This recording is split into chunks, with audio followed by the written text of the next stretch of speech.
صحبت اللہ والوں کی اللہ سے ملوا جاتی ہے، صحبت اللہ والوں کی اپنا رنگ دکھا جاتی ہے، صحبت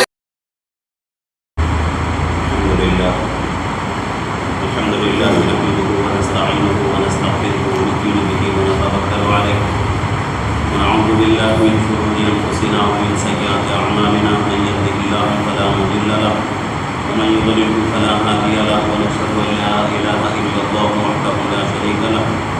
ونشهد ان سيدنا ومولانا محمدا عبده ورسوله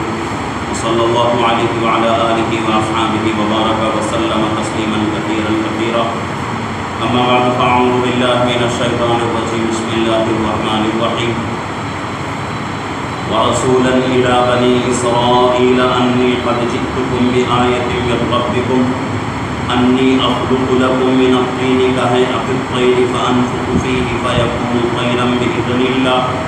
وأبرئ الأكمه والأبرص وأحيي الموتى بإذن الله وأنبئكم بما تأكلون وما تدخرون في بيوتكم إن في ذلك لآية لكم إن كنتم مؤمنين ومصدقا لما بين يدي من التوراة ولأحل لكم بعد الذي حرم عليكم وجئتكم بآية من ربكم فاتقوا الله وأطيعون صدق الله العظيم وصدق رسوله النبي الكريم ونحن على ذلك لمن الشاهدين والشاكرين والحمد لله رب العالمين. الحمد لله ہماری تفسیر کا سلسلہ چل رہا ہے. گزشتہ مجلس میں حضرت عیسیٰ علیہ السلام کی خوشخبری حضرت مریم رضی اللہ عنہ کو دی گئی تو حضرت مریم رضی اللہ عنہ نے اللہ رب العزت سے فرشتوں سے عرض کیا کہ بھئی میری شادی بھی نہیں ہوئی ہے اور مجھ سے کوئی غلط کام بھی نہیں ہوا ہے تو میرے یہاں بچہ کیسے پیدا ہوگا؟ تو فرشتوں نے کہا کہ اللہ رب العزت جس چیز کو پیدا کرنا چاہیں پیدا کر دیتے ہیں،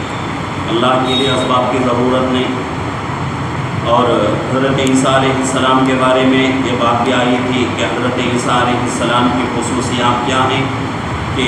آپ دنیا آخرت میں بہت ہی مرتبے والے ہوں گے اور مقربین میں سے آپ کا شمار ہوگا اور آپ گود میں رہتے ہوئے بات کریں گے. تو یہ تمام باتیں گزشتہ مجلس میں ہو چکی. آج کی مجلس کے لیے میں نے 2 آیتوں کا انتخاب کیا ہے اور ان دونوں آیتوں میں حضرت عیسیٰ علیہ السلام کا تذکرہ ہو رہا ہے. پہلی آیت میں حضرت عیسیٰ علیہ السلام کو نبی بنا کر ایک قوم کی طرف بھیجنا اور اس کے بعد اس قوم کو حضرت عیسیٰ علیہ السلام کا سمجھانا اور اس قوم کے پاس کچھ معجزات دکھانا، یہ تمام باتیں آج کی مجلس میں آئیں گی.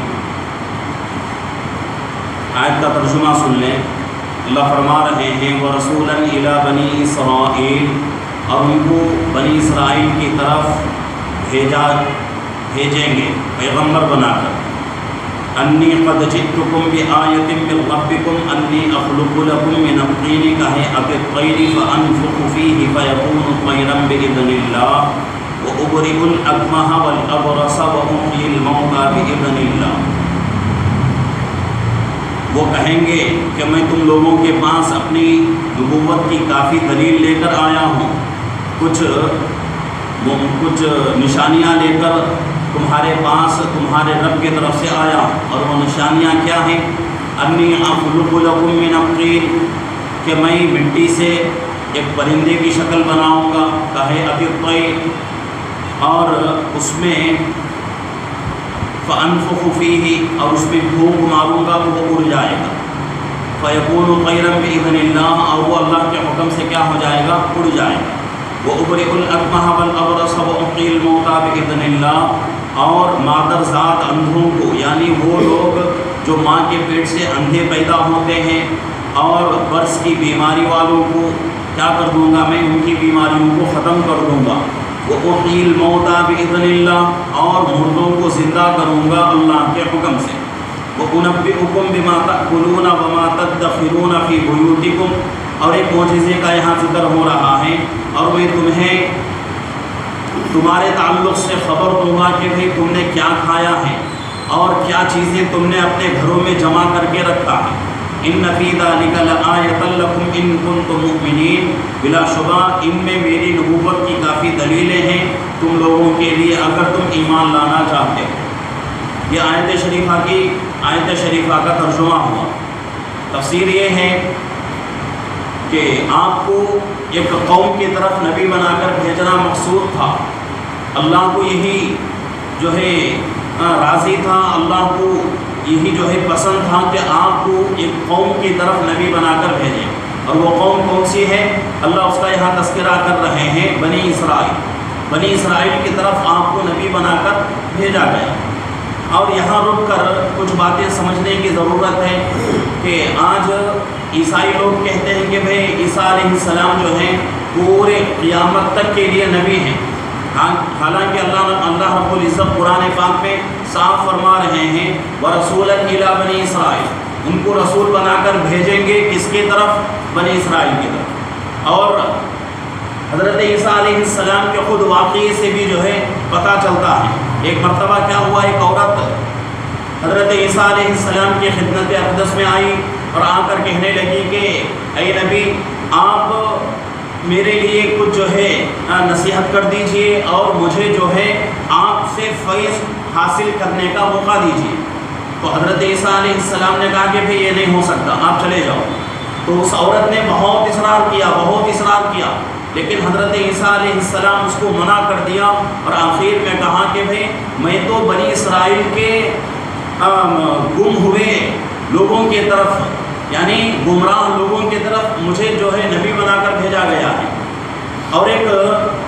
روایت ایسی آتی ہے کہ ایک عورت آتی ہے اللہ کے نبی حضرت عیسیٰ علیہ السلام کے پاس، آ کر عرض کرتی ہے کہ نبی آپ مجھے جو ہے اپنی خدمت پہ رہنے کا موقع دیجئے تاکہ میں آپ کے فیوض و برکات سے مالا مال ہو جاؤں۔ تو حضرت عیسیٰ علیہ السلام کہتے ہیں کہ بھئی آپ کو میں نہیں رکھ سکتا۔ پہلے جو ہے حضرت عیسیٰ علیہ السلام اس عورت کے تعلق سے پوچھتے ہیں کہ آپ کس قوم سے تعلق رکھتی ہیں،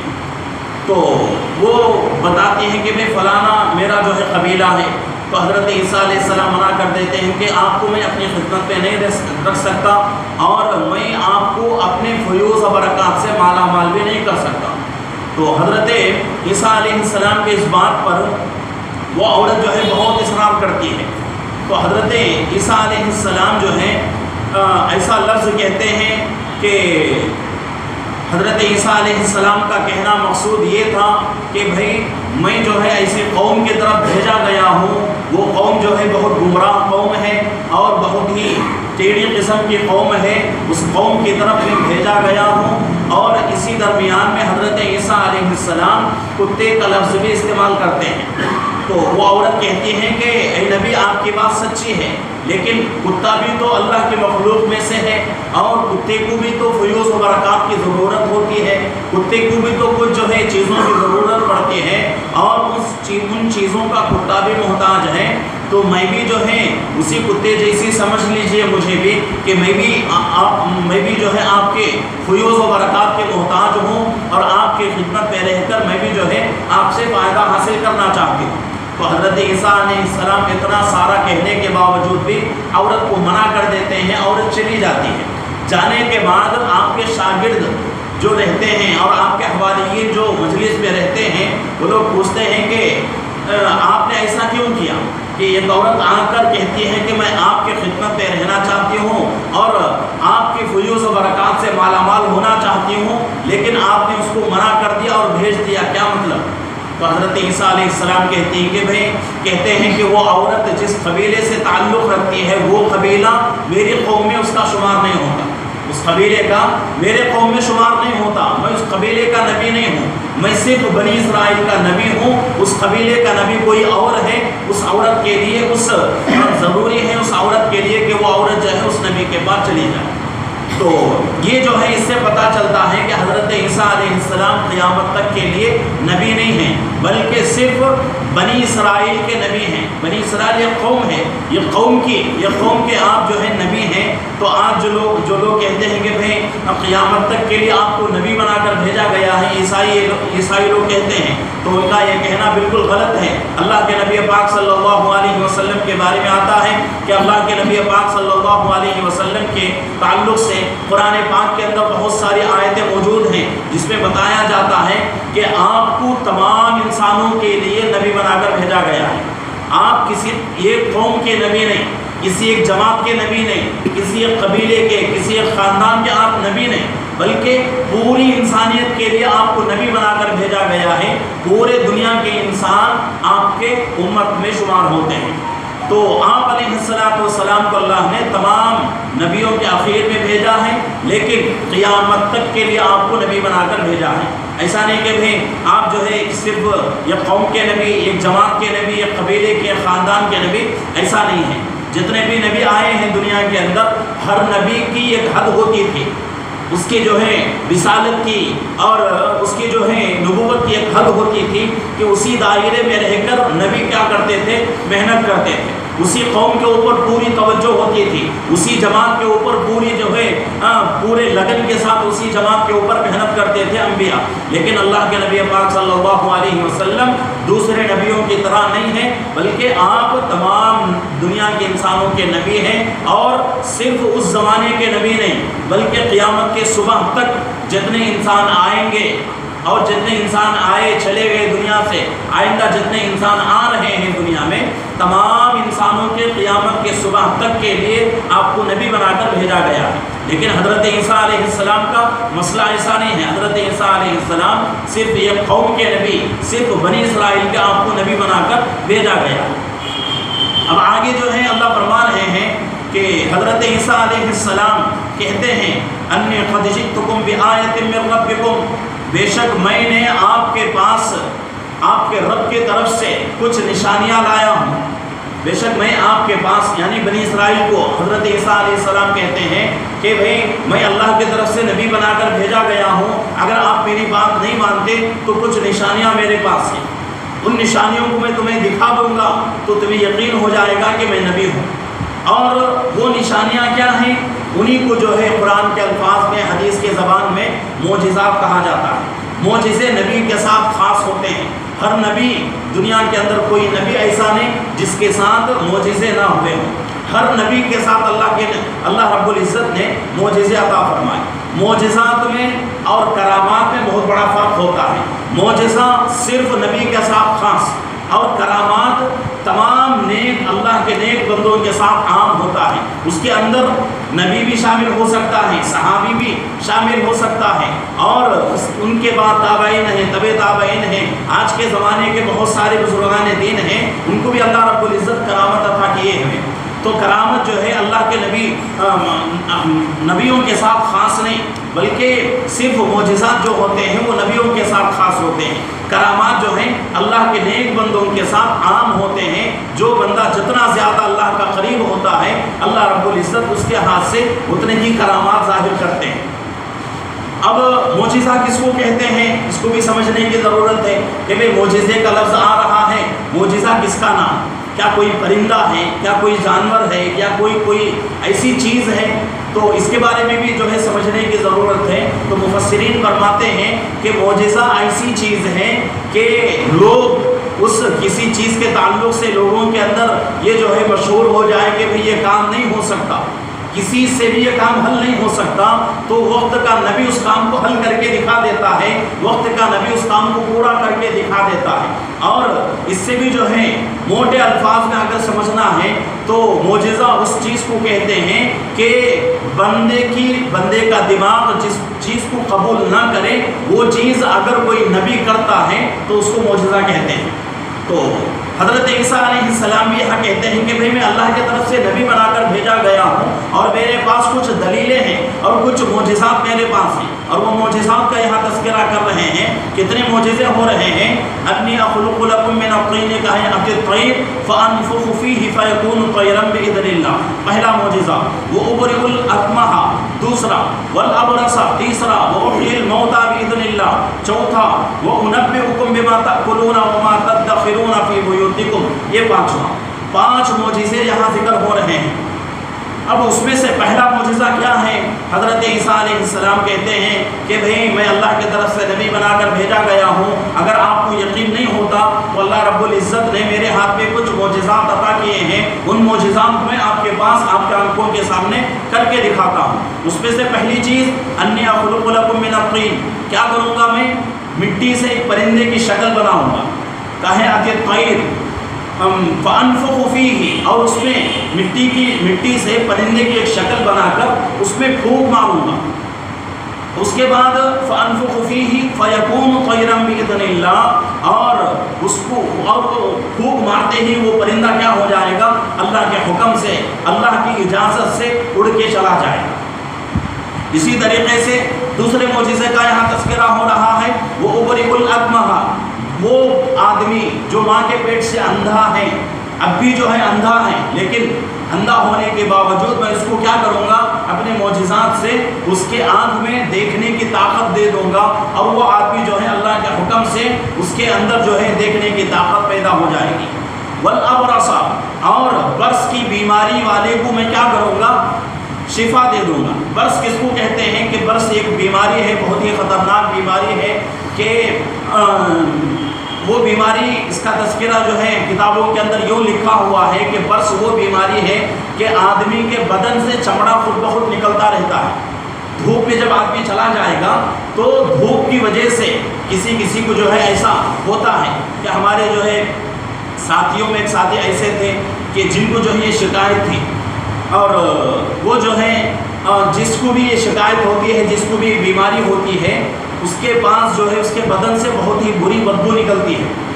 اور وہ چمڑا جو ہے ان کا پتلا پتلا بن کے جو ہے جھڑتا ہی رہتا ہے، بھوسا بن کے نکلتا رہتا ہے۔ یہ جو ہے برص کی بیماری اس کو کہتے ہیں۔ اور اسی طریقے سے بعض مفسرین فرماتے ہیں برص کا مطلب جذام کی بیماری، وہ بھی ایک بہت ہی خطرناک بیماری ہے جس میں آدمی کے اعضاء گل کر جھڑ جاتے ہیں۔ برص کی بیماری تو سمجھو جو پہلے بیماری کا جو تذکرہ ہوا ہے وہ چھوٹی بیماری ہے، لیکن یہاں جذام کے بارے میں بتایا جا رہا ہے۔ اگر برص کو جذام کی بیماری سمجھیں گے بعض مفسرین کے قول کے مطابق، تو یہ جذام کی بیماری اور بھی خطرناک بیماری ہے کہ جذام کس کو کہتے ہیں کہ آدمی کے اعضاء انگلیاں تک جو ہے اس کے گل کر جھڑتے ہی رہتے ہیں، اور یہاں تک کہ وہ بیماری زیادہ ہو جائے ہاتھ پیر بھی اس کے جھڑ جاتے ہیں رہتے رہتے۔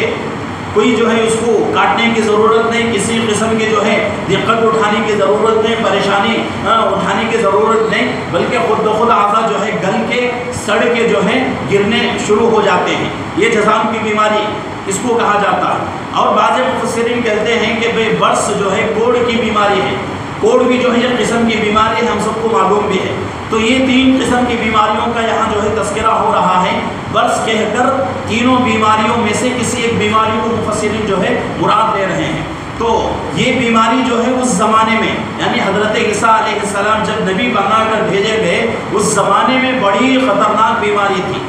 اور آج بھی اتنی جو ہے دنیا ترقی کرتی جا رہی ہے، اور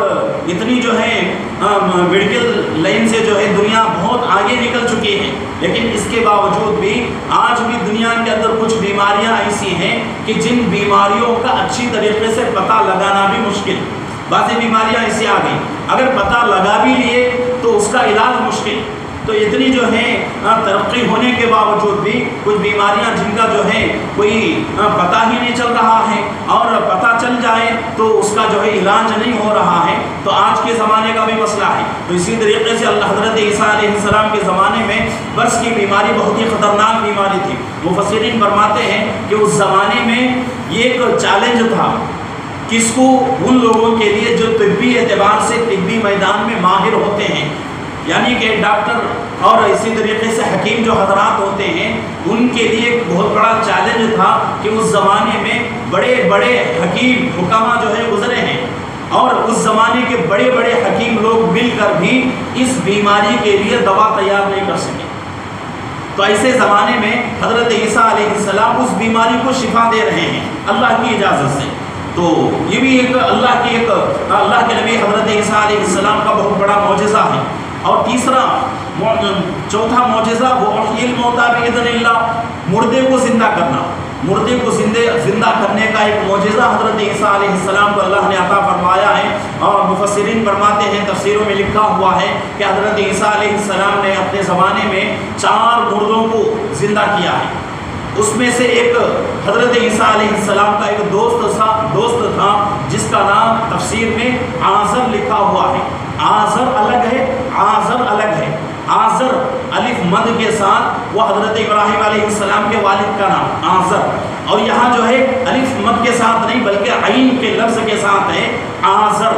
تو یہ جو ہے اس کا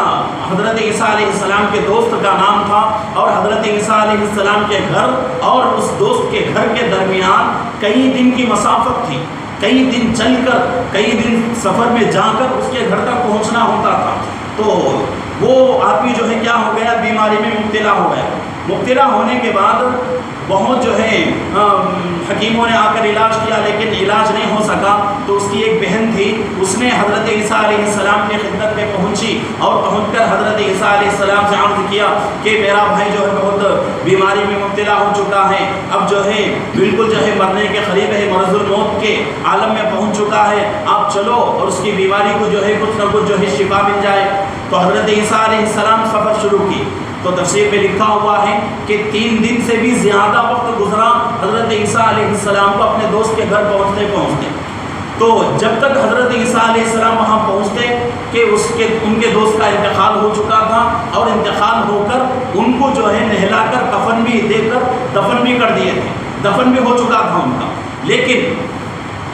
حضرت عیسیٰ علیہ السلام نے اس مرے ہوئے دوست کو، حالانکہ قبر میں چلا گیا تھا ان کا دوست، اللہ کے حکم سے ان کو جو ہے کھڑا کر دیا ان کے قبر پر جا کر، قم بإذن اللہ، اللہ کے حکم سے کھڑا ہو جا، یہ الفاظ کہتے ہی ان کے دوست جو ہے قبر سے اٹھ گیا۔ تو یہ پہلا واقعہ۔ اور دوسرا واقعہ، ایک عورت تھی جس کا ایک بچہ انتقال ہو چکا تھا، بہت مجبور تھی، تو اس نے بھی جو ہے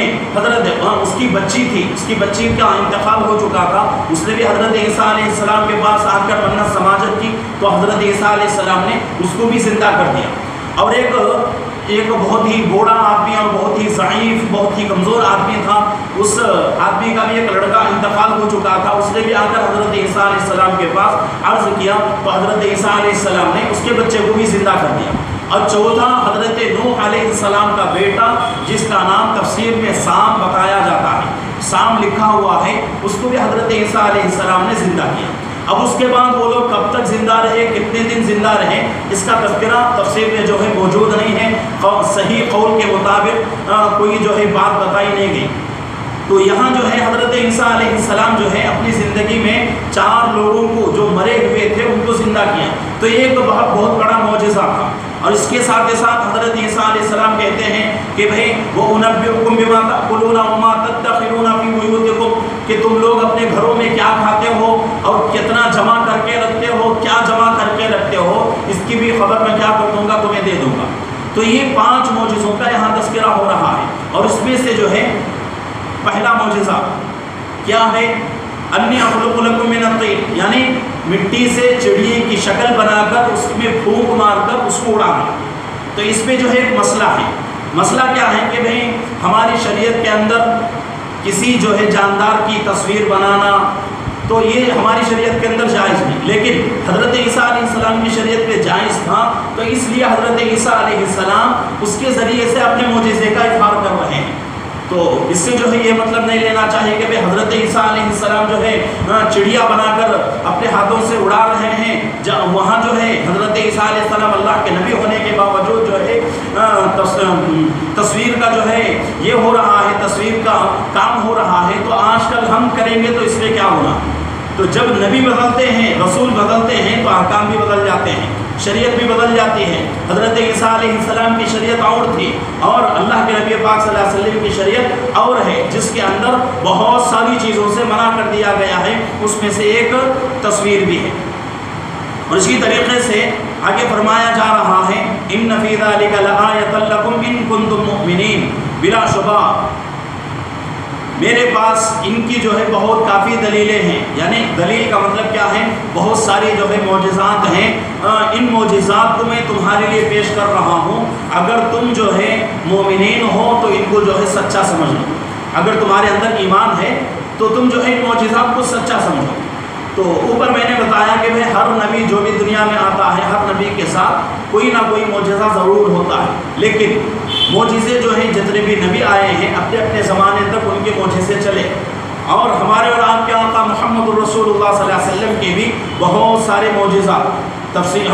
حدیث میں جو ہے بہت سارے معجزات کا تذکرہ ہوتا رہتا ہے، ہم تعلیم میں جو ہے بہت ساری چیزیں سنتے رہتے ہیں، جیسا کہ کبھی کبھی جو ہے صحابہ کو وضو کرنے کے لیے پانی کی قلت ہو گئی تو ایک لوٹا پانی لایا گیا، آپ جو ہے اس لوٹے میں جو ہے ہاتھ رکھ دیے تو کیا ہو رہا ہے، صحابہ فرماتے ہیں کہ آپ کے پوروں سے، یعنی آپ کی انگلیوں کے پوروں سے پانی نکلتا تھا، اور اس پانی سے جتنے بھی صحابہ تھے پورے صحابہ نے وضو بھی کیا اور پورے صحابہ پیٹ بھر کر پانی پی لیے، تو یہ وقتی طور پر معجزہ ہے۔ اسی طریقے سے شق القمر، یعنی کہ چاند کو دو ٹکڑے کرنا، یہ آپ کی زندگی کا بہت بڑا معجزہ، لیکن آپ کی زندگی سے خاص، پوری جو ہے دنیا کے انسانوں سے اور قیامت تک کے لیے عام نہیں، لیکن ایک معجزہ ایسا ہے جو قیامت تک رہے گا اور قیامت کے بعد بھی رہے گا، اور وہ معجزہ کیا ہے، کلام اللہ شریف جو ہمارے سامنے موجود ہے۔ یہ اللہ کے نبی صلی اللہ علیہ وسلم کا بہت بڑا معجزہ ہے، اور اللہ کے نبی صلی اللہ علیہ وسلم فرماتے ہیں کہ اللہ نے مجھے ایسا معجزہ عطا فرمایا ہے، اتنا بڑا معجزہ اللہ نے کسی کو نہیں دیا، اور میں پورے یقین کے ساتھ کہتا ہوں، اللہ کے نبی فرماتے ہیں کہ پورے یقین کے ساتھ میں کہتا ہوں کہ میرا یہ معجزہ قیامت تک بھی باقی رہے گا، تو اس لیے میری امت بھی جو ہے بہت بڑھے گی۔ کیوں بڑھے گی؟ جب ایک ہی کتاب سالوں سال امت کے سامنے رہے گی تو پوری امت جو ہے اسی کتاب کے نیچے جو ہے اسی کتاب کے تحت میں زندگی گزارے گی، اسی کتاب کے احکامات کو اپنی زندگی میں لائے گی، تو اس لیے اللہ کے نبی صلی اللہ علیہ وسلم فرماتے ہیں کہ میرا یہ معجزہ میری زندگی کے ساتھ خاص نہیں بلکہ قیامت تک کے لیے عام ہے، اللہ نے عام کر دیا ہے، تو جس طرح میرا معجزہ عام ہے قیامت تک کے لیے، تو میری امت بھی جو ہے قیامت تک کے لیے کثرت میری امت میں ہوتی رہے گی۔ تو یہ جو ہے آج کے 2 آیتوں کا میں نے انتخاب کیا تھا، لیکن صرف ایک آیت کی تفسیر ہوئی ہے، وقت بھی جو ہے مکمل ہو چکا ہے آدھے گھنٹے کا، تو اگلی آیت جو ہے انشاءاللہ اگلے مجلس میں انشاءاللہ اس کی تفسیر کروں گا۔ جو جتنی چیزیں آج ہماری تفسیر میں آئی ہیں یہ پوری چیزیں جو ہے عقائد سے تعلق رکھتی ہیں۔ اس سے پہلے بھی میں نے کہا تھا کہ حضرت عیسیٰ علیہ السلام اور حضرت مریم رضی اللہ عنہا کا جو واقعہ ہے وہ عقیدے سے تعلق رکھتا ہے، تو اس واقعے سے ہم کو جو ہے اپنے عقائد کو درست کرنے کا موقع ملے گا، اور موقع مل بھی رہا ہے، تو ان واقعات کو ایسا نہیں سمجھیں کہ بھائی ایسے ہی بیکار کے واقعات ہیں، بیکار کے واقعات نہیں ہیں۔ قرآن پاک کے اندر ایک زبر ایک زیر زبر زیر تو دور کی بات، بلکہ کوئی نقطہ ایسا نہیں ہے جس کو اللہ نے بیکار اپنے کلام میں شامل کر دیا۔ تو کلام پاک کے اندر، قرآن شریف کے اندر جتنی چیزوں کا تذکرہ ہو رہا ہے، ہر چیز اپنے اپنے مقام پر سچی ہے اور صحیح ہے، اور اس کے جھوٹ ہونے میں کسی قسم کی جو ہے شک نہیں کرنی چاہیے، اور یہ بالکل جو ہے سچے واقعات ہیں، سچے جو ہے معجزات ہیں، اور ان نبیوں کے زمانے میں معجزات ظاہر ہوئے ہیں، ہم کو جو ہے ان کو سچا ماننا ہے، ان چیزوں کو سچا ماننا ہے کہ نبیوں کے اوپر ایمان لانے کا مطلب کیا ہے کہ بھئی ان کے معجزات کے اوپر بھی ہم کو ایمان لانا ہے، ایسا نہیں کہ ہم صرف نبی کے اوپر ایمان لائیں گے ان کے معجزات پر ایمان نہیں لائیں گے تو مطلب کیا ہے کہ ہمارا ایمان مکمل نہیں۔ تو اس لیے نبی کے اوپر ایمان لانا ہے تو ان کے معجزات کو بھی سچا سمجھنا ہے، ان کے معجزات کو بھی حق سمجھنا ہے، ان کے معجزات کے اوپر بھی ایمان لانا ہے۔ اللہ رب العزت سے دعا ہے کہ اللہ رب العزت ہم تمام کو یہ واقعات جو گزر رہے ہیں ان واقعات سے سبق حاصل کرنے کی اور ان واقعات کے ذریعے سے اپنے عقائد کو درست کرنے کے اللہ ہم سب کو توفیق عطا فرمائے۔ آمین۔ وآخر دعوانا الحمد للہ رب العالمین۔